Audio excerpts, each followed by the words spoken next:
Сәлем баршаңызға. Тез әрі оңай жасалатын торттың рецептін сіздерге ұсынамын.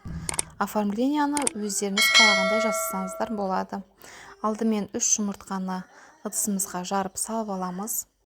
Миксерлаймыз. Арасында 1 стакан қантты бірнеше бөлікке бөліп салып, ағарғанға дейін миксерлаймыз.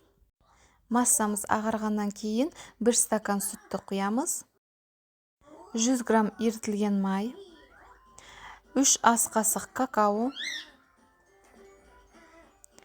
10 грамм разрыхлитель, 1,5 стакан ұнды біртіндеп салып миксерлаймыз.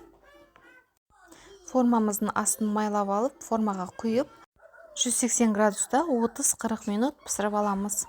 Пирогымыз өте жақсы болып көтерілді, жұп-жұмсақ болып шығады. Құрғақ болып қалмайды, ол жағын уайымдамасаңыздар болады.